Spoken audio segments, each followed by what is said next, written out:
ताई सबसे पहले देवादिदेव महादेव गुरु के चरण में कोटि कोटि प्रणाम करतनी। हमार प्रणाम के स्वीकार करी। माँ भगवती गौरी गणेश के चरण में कोटि कोटि प्रणाम करतनी। हमार प्रणाम के स्वीकार करी। हमार प्रणाम के स्वीकार करी। धरती पर बैठल धरती माता के चरण में कोटि कोटि प्रणाम करतनी। हमार प्रणाम के स्वीकार करी। साहब हरेंद्र नीलम निधि के चरण में कोटि कोटि प्रणाम करतनी। हमार प्रणाम के स्वीकार करी। हमार प्रणाम के स्वीकार करी। जहाँ तक हमारा आवाज़ जा रहल बा हम सब गुरु भाई बहना के चरण में प्रणाम करतनी। हमार प्रणाम के स्वीकार करी। यूट्यूब के माध्यम से जितना गुरु भाई बहन हमारे चैनल के देखता सब कोई के प्रणाम करतनी। हमार प्रणाम के स्वीकार करी। हमार प्रणाम के स्वीकार करी। तो आई भैया देखी हम ललिता जी बहुत सुंदर दुख भरी एगो माता के एगो माई अपना कोख खातिर अपना औलाद खातिर कैसे रो तरी गंगा जी के घाट पे। भैया ये कथा शिव चर्चा कथा है दुखियारी माई के कथा जरूर सुनम। कथा सुनम तो शुरू से अंत तक सुनम। काहे कि आधा अधूरा ना सुने के चाहिए। कथा के फल पूरा प्राप्त हो जाला जब केहू कथा पूरा सुन ले वाला। शिव चर्चा अंत तक सुने के चाहिए। शिव चर्चा कथा इससे पूरा फल रो सभे के प्राप्त हो जाइए। भैया देखी एगो दुखियारी रही बेचारी केहू जाने ला ना कि हमरा किस्मत में का बा। सब कोई धरती पर आवेला जन्म ले लेके लेकिन किस्मत लिखे वाला भगवान बनी। जेकरा जौन किस्मत में रहेला उहे मिलेला। ए भैया ए दीदी लेकिन शिव चर्चा ऐसा नहीं हमनी के मिल गुल बा 3 गो सूत्र कि लिखल चीज़ किस्मत में जहाँ गलत लिखा गइल बा ओकरा के सही करे खातिर महादेव गुरु धरती पर उतर के आ गइल बनी। आ हमनी के यही चर्चा फैलावे से शिव चर्चा सुने से कथा सुने से चर्चा सुने से कीर्तन भजन करे से महादेव गुरु के हमनी के चरण धैले बनी जा। एह के चलते जितना गरह सरह बा गलत सही गलत लिखा गुल बा किस्मत में महादेव गुरु ओकरा के कटले जातनी। पहुँचे में थोड़ा सा देर होखला भैया लेकिन अंधेर ना होखला। तो आई यह चर्चा से समझब कि कैसे कैसे रानी के साथे भय रहे राजा के साथे का भइल। अंत में जाके महादेव गुरु कैसे दर्शन देले बनी ये सब यह कथा में बतावल जाइए। भैया ध्यान से सुनम आ समझम। देखी एगो शिष्या रही। शिष्या जन्म लेले रही। धीरे धीरे पोस पाल के माता पिता उनकर बड़ा कर देलन। जब बड़ा हो गई 12 बरस के उम्र रहे हो गई। 12 बरस के उम्र से शिव गुरु के कंगन हाथ में धारण कर ले रही। कंठ में माला महादेव गुरु के पहन ले रही। शिष्या बन गई रही शिव गुरु के। गली गली देशे देशे शिव चर्चा फैलावते अपन जात रही। जैसे शिव चर्चा साहेब हरेंद्र नंद जी नीलम दीदी 3 गो सूत्र के ज्ञान देले रही। वही मार्ग पर वो रानी चलत रही। शिव चर्चा कथा पूजा करत रही नमन करत रही। सबके लागे बैठ के अपन कहानी बतावत रही। शिष्य लोग के कहानी कहत रही। शिष्य लोग के बीच में बैठ के गुरु भाई बहना के नाता रिश्ता रख के शिव चर्चा बैठ के जरूर करी है। गुरु बहना मन लगा के लगन से बड़ा शिव चर्चा करत रही। महादेव के कृपा से एगो राजा से शादी भइल। बहुत अमीर राजा से शादी भइल। धर्मी राजा रहन धर्म के राजा रहन। राजा भी बहुत दानी पुनी प्रतापी सब तरह से संपूर्ण रहन। महादेव के कृपा से सब उनकरा मिला रहे। राजा के बुद्धि से ज्ञान तक हाथ पैर सब सही सलामत रहे राजा के। वही राजा से रानी के जब शादी भइल समय बहुत आगे निकल गई। लेकिन एगो घर में बाल बच्चा महादेव के कृपा से ना भइल। एगो शिव गुरु उनकरा घर में बाल बच्चा ना दिले रही। वही से रानी बहुत दुखी रहत रही कि इतना हम शिव चर्चा कैसे कौना काम के कैनी, नान्हे उमरिया से हम ज्ञान ले रही आ हमरा 3 सूत्र के ज्ञान मिल रहे, लेकिन आज हमारे एगो बाल बच्चा ना भइल। बाल बच्चा के चलते हम बड़ा बिहुन बनी। लोग दुनिया हमरा के का कहत हुई।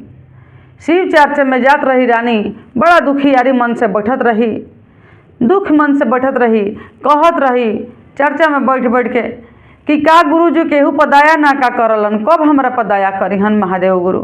सब शिष्य लोग से पूछत रही, गुरु बहना लोग से, गुरु भाई लोग से कि शिव गुरु से में जुड़ल बड़ू, लागल बड़ू, दया मिलेला कि ना मिलेला।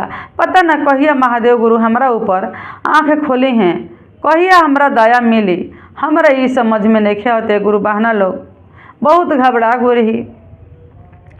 कुछ गुरु बहना लोग कहलस कि सबूर कराए गुरु बहना, धीरज धर, मन में शांति रख, बाबा भोलेनाथ पर विश्वास कर, महादेव पर शिव के गुरु बना ले बड़ू तो एक दिन दया तो तहरा जरूर मिली, महादेव गुरु के दया होई। कह तरी कि सब चीज़ बा, सब धन दिलन महादेव गुरु।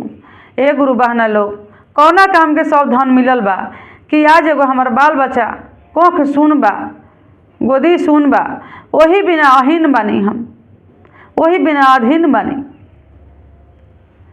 अतना हमार राजा साहेब पुनि प्रतापी, हम अतना पुनि प्रतापी दान दक्षिणा देतानी, लेकिन हमरा घर में एगो चिंगारी नहीं खे, बड़ा दुख बानी।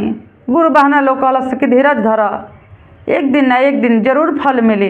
दया मांगत रहा ये शिष्या, गुरु बहना महादेव गुरु से दया मांगत रह, जैसे मांगे लू वैसे ही दया मांग, मन में विचार कर अपन महादेव गुरु से दया मांग। शिव गुरु दया जरूर करी है, तहार औलाद होई। गुरु बहना लोग समझावत रहे। सुनत सुनत गुरु बहना थक गोली। का कहतड़ी गुरु बहना एक दिन के समय में कि राजा साहेब आज के बाद में हम दान पुण्य कुछ ना करब, हमरा ना पूजा पाठ करे के बा, ना हमरा अब दान करे के बा। काहे कि दान करत करत हम थक गुनी, रौरा दान करत करत थक गुनी। हमने के समय बहुत बीत गइल बा, अब हमने के एगो बाल बच्चा भगवान महादेव ना देनी अभी तक। आज से हम शिव के गुरु नहीं बनैले, जब शादी ना भई रहे 12 साल के उम्र से शिव शिष्या बन गुनी। जैसे हमारा ज्ञान खुलल हम महादेव के ज्ञान ले लेनी, अतना पूजा पाठ करतनी, शिव मंदिर धोवतनी, बाबा के चरण में लिपटल बनी। लेकिन हमरा के महादेव गुरु आँख नहीं खन खोलत। हमरा एगो औलाद नहीं, हमरा बहुत दिक्कत बा राजा साहेब। कह के राजा साहेब से रोवत रही। राजा साहेब कहतनी कि रानी तू घबरा मत, एक दिन ना एक दिन जैसे समय पुर जाए, जहिया के लिखल होई ओह दिना महादेव गुरु जरूर दे दे अब हमनी के औलाद, धीरज धर। तो राजा साहेब अब धीरज नहीं के धरात, कैसे धीरज धरी, समय बहुत निकल चुकल बा। एक के चलते हम ना खाए भी ना पियब, पूरा अठान पड़ गई बड़ी रानी साहेब। रानी साहेब अठान पड़ गई बड़ी कि आज से भीखा दुखा गरीब दुखिया के कोई काम दान दक्षिणा ना करब। सब कह के का कहनी, आदमी करेला करम अपना बाल बच्चा खातिर, हम केकरा खातिर करम करी। कह तड़ी रानी बड़ा दुख से रो के कह तड़ी राजा साहेब से कि सब कोई करम करेला अपना बाल बच्चा खातिर, कि माता पिता के करम कइल बाल बच्चा के मिलेला। दान दक्षिणा देल, केहू के खियावल पियावल, पूजा पाठ सब बाल बच्चा के मिलेला। हमार बाल बच्चा कहाँ बाकी मिली। कह के रानी सुत गईली, अठान पड़ गई रानी। राजा साहेब कहतनी कि देख रानी ऐसे तू कैले बड़ू, ना खा तड़ू ना पिया तड़ू, हमनी के का के कमी बा। धन संपत्ति घर दुआर महल अटारी सब बा। आज हमनी के 4 गो हाथ पैर भगवान सही सलामत देले बानी कि गरीब दुखिया के बांटतानी खियावतानी, ओकरे के बाल बच्चा समझ। हाथे पर सही बा, आँख सही बा, चले खातिर पैर सही बा, दान देवे खातिर हाथ सही बा। अब का चाही रानी, किस्मत के लिखल बात के मिटाइए रानी, शायद किस्मत में हमने के इहे होखी। ऐसे मत करे रानी, अठान मत गिर, दान दक्षिणा दियाई। रानी कहतड़ी कि ना राजा साहेब, रौरा देवे के बात जाके अपन देत रही, लेकिन हमारा से दान ना दियाई। सुत गई बड़ी रानी साहेब, ना खातड़ी ना पियली आ ना मंदिर गोइली। ए भैया देखी दीदी लोग, जो शिष्या डेली महादेव के मंदिर में जाके महादेव के चरण धोवता,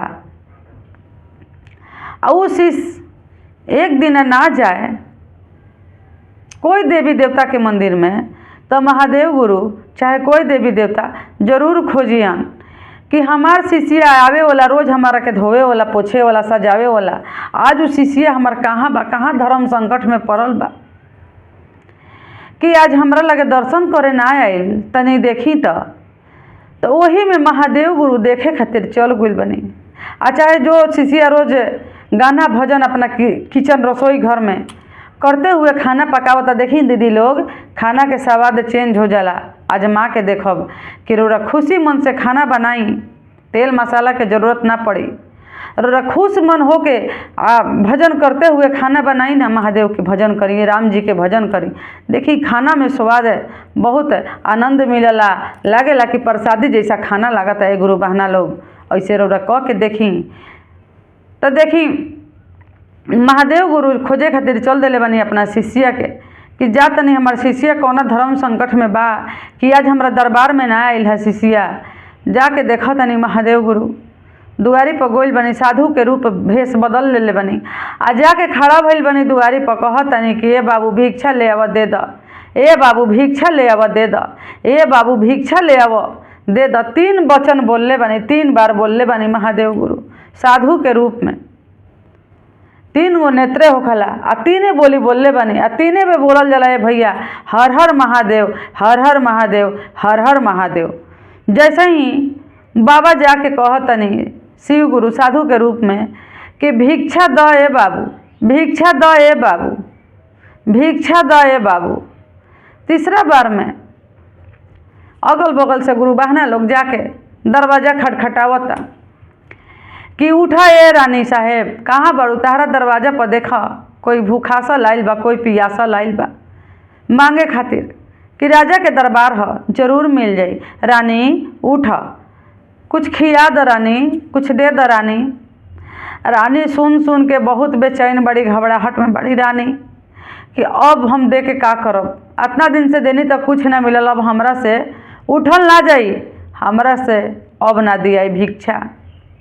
राजा साहेब कहतनी जा रानी अपना दे दा हाथ से, रानी उठा रानी दे दा रानी। रानी कहतड़ी कि ना राजा साहेब अब हमरा से ना होई, बहुत समय निकल गइल बा। राजा साहेब कहतनी कि आज तक हमरा दरवाजा से कोई भूखे पियासे नहीं लौटल, आज कैसे लौट जाई, आज कैसे लौट जाई। राजा साहेब का कैले बनी कि सीधा बारी जितना बनल बा उतना लेके एगो थलिया में कह के भर पेट जितना खाए बा होखेला अनाज ले जाके देतनी उंगरा झोली में। साधु बाबा के रही महादेव गुरु झोलिया में ले जाके डालतनी कि ला ए बाबा ले लीही। कहतनी महादेव गुरु कि बाबू बोलो तारा का चीज़ के कमी बा, तारा का चाही, पेट भर गोल, बहुत खुश बानी, मांग लो एगो हमरा से वरदान। कहतनी राजा साहेब बहुत उदास रही, राजा साहेब कहतनी कि का बाबा रउरा धर्म के बानी, अगर बाबा सत्य बाबा बानी तो रउरा बुझात नहीं खे बाबा कि हमरा का के कमी बा। सब महल अटारी भरल बा, एके बिना हमनी के बिहुन बानी, हमार रानी साहब खटवास ले ले बड़ी, एगो हमरा घर में बाल बच्चा हो जाए तो हमनी के सब दुख दूर रहे। कहतनी महादेव गुरु कि बाबू मांग, हमरा से वरदान मांगल, हम तारा के देवे खातिर तैयार बनी। तो कहतनी राजा साहेब कहले बने कि का वरदान चाहिए, रउरा जो हमरा कमी लौकता उ हमरा के पूरा कर दही। तो ठीक बा ये बाबू, तारा के हम पूरा कर देता नहीं, तारा मिल जाई। बोल बेटा का इतना दिन खातिर मांगत रहा। देखिए जब सवाल है, जब परीक्षा कैसे होता महादेव गुरु के। कहल जाला कि लिखल बात के मिटाई, लेकिन मिटाई यह शिव चर्चा। अगर गलत किस्मत में लिखल बा गुरु बहना लोग, तो सही बनावे खातिर महादेव गुरु हमने भी आइल बने उतर के तरौरा सभी लेवे खातिर तैयार हो जाई कि जहाँ गलत लिखाइल बा ओकरा के महादेव गुरु सही करम पढ़ पढ़ के कि हमारी शिष्या बा कहाँ गलत बा, किस्मत में लिखल एकरा के हम सही बना दी। यही शिव चर्चा से, यही कथा भजन से किस्मत हमने के जाग जाई, बदल जाई। हे गुरु बहना लोग सुने के प्रयास करी। कह तनी महादेव गुरु कि ठीक बा बाबू, बताओ कितना दिन खातिर तहारा बालक चाही। तो कहताड़ी राजा साहेब खुशी के मारे उनकरा सोचलन कि अब तो हमरा मिल जाई। समझ में ना आयल राजा साहेब के कि हम सही कहतनी कि गलत कहतनी। राजा साहेब के कहे के रही कि 9वें महीना में हमार गर्भ हो जाए तब बहुत अच्छा रहे। रानी के दे दी कि 9वें महीना में हमार बाल बच्चा हो जाओ, बेटा हो जाओ। तो कह दिले बड़ा राजा साहेब कि 9 महीना खातिर कहे के चाही कि देही कि 9 महीना में हमारा घर में बच्चा आ जाओ आ लंबी उम्र दे दी। तो ओजा कह दिले बनी राजा साहेब कि हमारा 9 महीना खातिर चाही। एजा हो गल गलती। कहले बनी महादेव गुरु की सोच समझ के मंगी हा।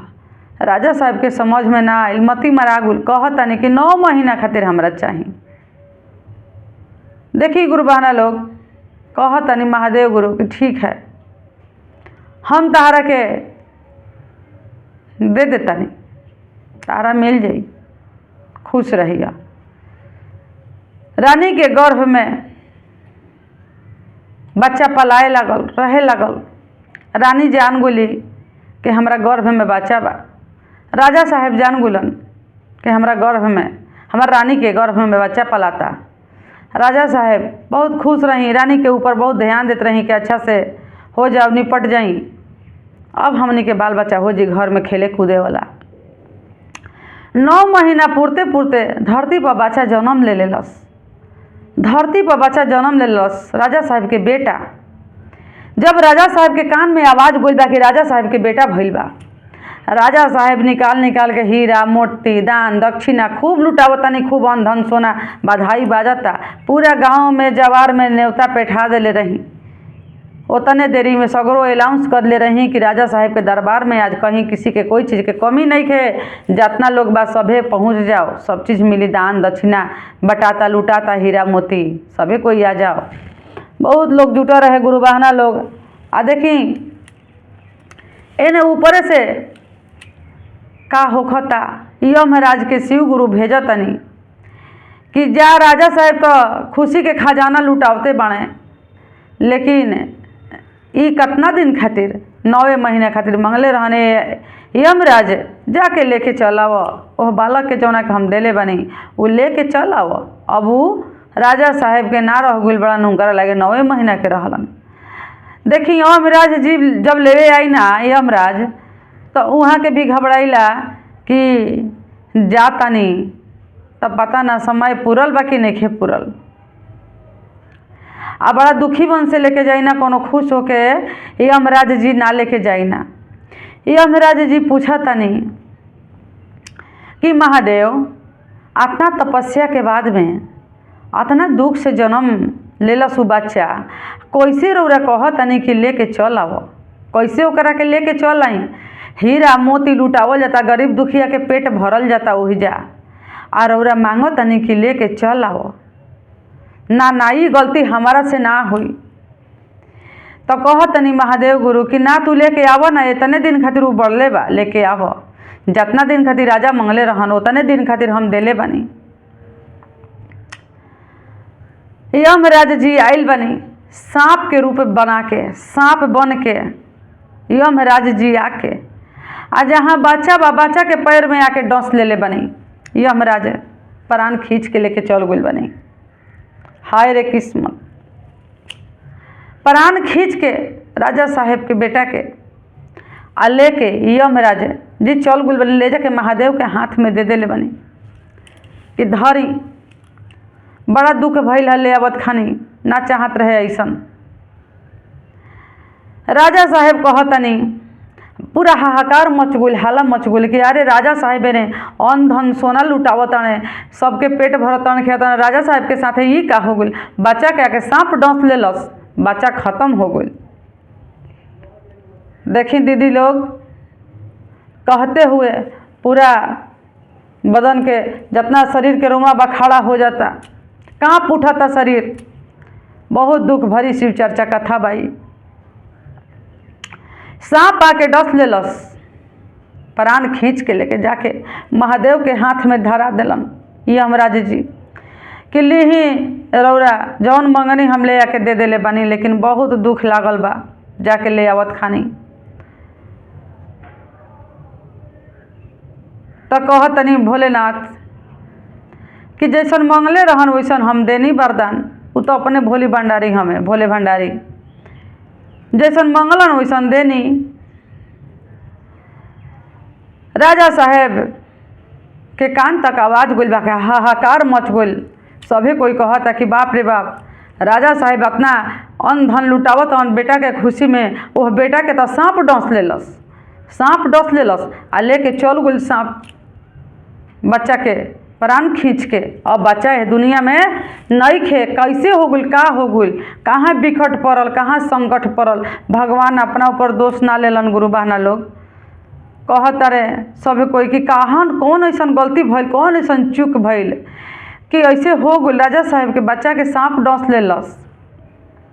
सभी कोई खड़ा हो के रोवे लागल, बतियावे लागल। राजा साहेब पागल के रूप हो गए। राजा साहेब कहतन कि अब धन में आग लागो, चाहे बजर पड़ो, चाहे जवन हो, अब ना रहब हम एह दुनिया नगर में। हम नगर दुनिया छोड़ के हम अपन कहीं चल जातानी। राजा साहेब घर से निकल गइल बन, रानी गोद में बच्चा लेके आ जाके गंगा जी के किनारे बैठ गइल बड़ी। 12 बजे रात के अंधेरिया रात रहे। गुरु बहना लोग बाई में रानी साहेब लेके निकल गइल बड़ी, गोदी में बच्चा ले ले आ जाके गंगा जी के किनारे घाट पर बैठ के रोवत तड़ी। का कह तड़ी कि आजी गंगा जी, गंगा जी के पनिया बोरिंग से सुखाई बीजी। आजी गंगा जी, गंगा जी के पनिया बोरिंग से सुखाई जी। आँखिया के लोरावा कैसे सुखाई गंगा जी। आँखिया के लोरावा कैसे सुखाई जी गंगा जी। बड़ा रे जाता नावा से मिलले गोदानावा हो। बड़ा रे जाता नावा से मिलले गोदानावा हो। ओ करो के ले लू गंगा जी।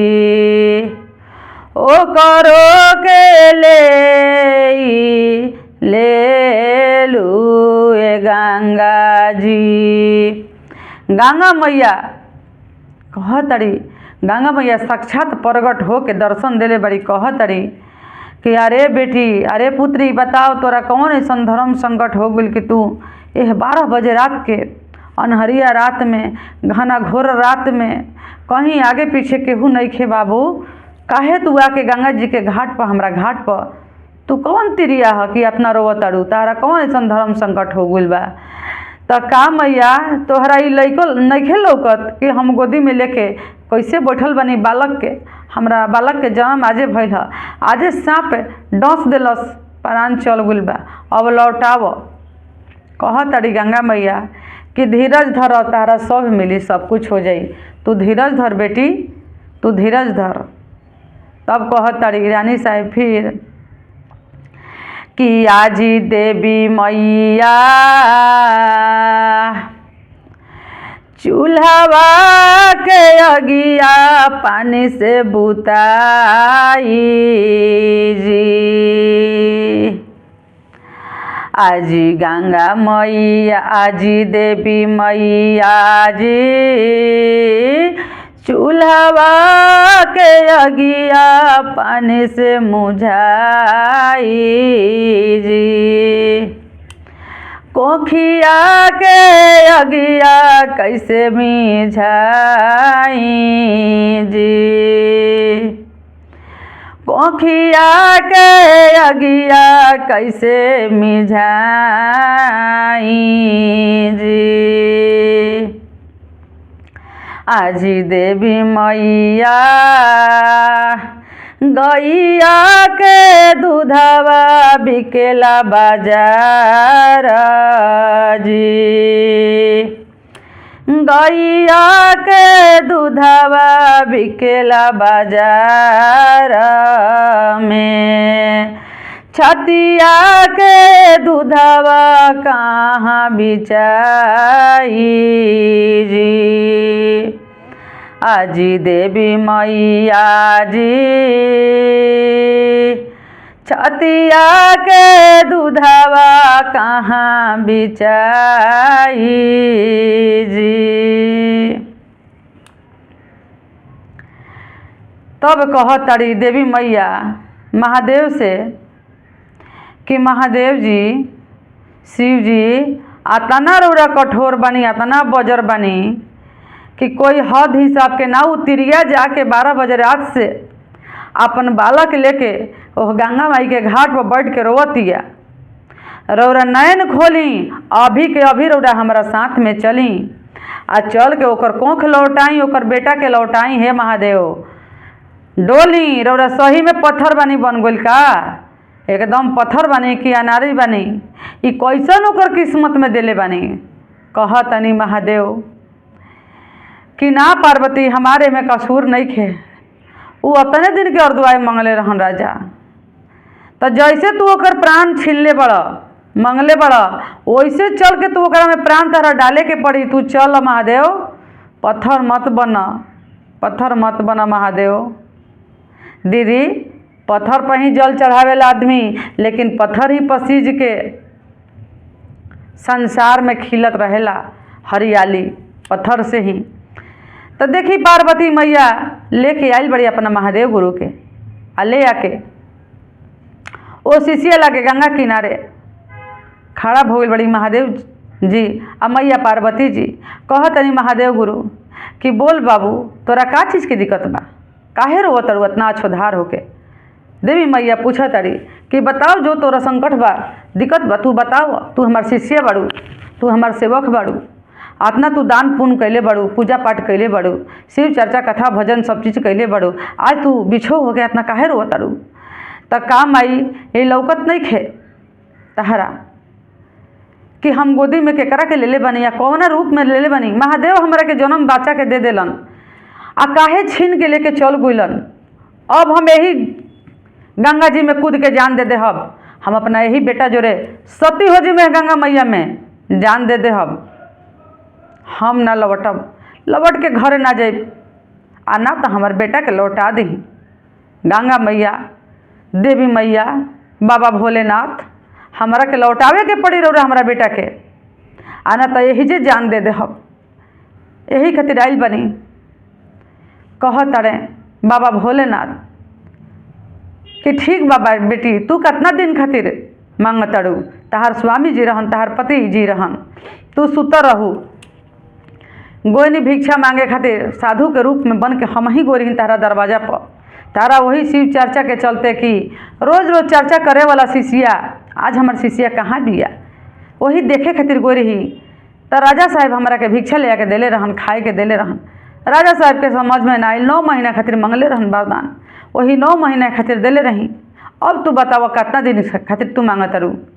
कहतड़ी शिष्या कि देखी महादेव गुरु 12 साल के उम्र से हम तहार शिष्य बन रही तहार ज्ञान ले रही हम ज्ञान लेले रही, हमरा बड़ा खुशी रहे कि हम एगो शिष्या बन गुनी। हम महादेव गुरु के ज्ञान लेले बनी, शिव चर्चा कथा भजन पूजा पाठ सब चीज़ करे लगनी। हमार लाज अब रौरा बचावे के पड़ी, हमार लाज बचा दीही। आ लाज बचा के हमारा बेटा के ऐसन बना दीही कि हम अपना बेटा से तर जाई आ बेटा के कन्हैया हम पार लाग जाई। जब तक हमार जीवन बा ओकरा से भी ज़्यादा लंबी उम्र हमरा बेटा के दे दीही। जन्मों जन्मांतर तक हमरा बेटा के लंबी उम्र दे दीही महादेव गुरु। शिव गुरु कहतानी कि ठीक बा बेटी, तू अपना बेटा पति के ही कन्हैया पार लगबू, तहार सब लौट जाई। एह जन्म तक का तहारा 7 जन्म तक बेटा मिली, तू 7 जन्म तक तहार कोख जुड़ रही। यह चर्चा कइल जन्मों जन्मांतर तक सादा सुहागन रहबू, कोख तहार जुड़ रही, तहार बेटा लौटावत तनी। गंगा मैया जल उठा के देले बड़ी, अपन निर्मल जल महादेव गुरु के हाथ में देले बड़ी कि धरी महादेव गुरु ए आ भागन के कोख लौटा दी। महादेव गुरु का कैले बनी, जल थोड़ा सा वो बच्चा के मुंह में डलले बनी, बाकी ओकरा शरीर पर छीट देले बनी, मुंह नाक पर। जैसे महादेव गुरु छीटले बनी वैसे बच्चा जिंदा हो गइलन। आ जिंदा होके अपना माई के गोदी में हाथ गोड़ चलावे लगलन। और वही जैसे मैया पार्वती जी बाबा भोलेनाथ लंबी उम्र दे के वो जैसे महादेव गुरु जहाँ रहिला पर्वत पहाड़ पर चल गुनी महादेव गुरु। गंगा मैया गंगा जी के अपना धारण अंदर में चल गुली गंगा मैया। अब वो तिरिया 12 बजे अपना घर में लेके अपना बच्चा आवतारी।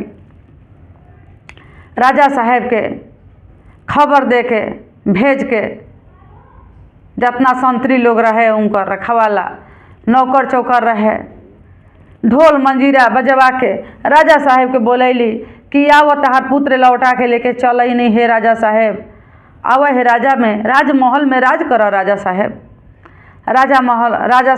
राजमहल में आगोनी। राजा साहेब रानी दोनों लोग बच्चा उनकर अपन तीनों प्राणी राजमहल में आज़ाद से रहे लागल। बहुत लंबी उम्र मिल गई। हे महादेव गुरु, जितना और शिष्य लोग बा सब पर ऐसे ही दया बढ़िया से बरसावत रहब। हे महादेव गुरु, संकट मत आवे दिहा। हे महादेव गुरु, जेकर अच्छा बाओ करो, जेकर बुरा बाओ करो, सबके लंबी उम्र दीही। हे महादेव गुरु, जय जयकार करी। अब बिगड़ल के रौरे सुधारे के बा, आ सुधार के अच्छा रास्ता पर ले चले के बा। हे महादेव गुरु, लंबी उम्र दीही सबके बाल बच्चा के। हर हर महादेव, हर हर महादेव, हर हर महादेव। तो यह चर्चा रहे गुरु बहना लोग, गुरु भैया लोग, तो मन लगन लगा के अपना महादेव गुरु के चरण धैले रही। विश्वास मत टूटे दीही। जय हो महादेव, जय हो महादेव, हर हर महादेव।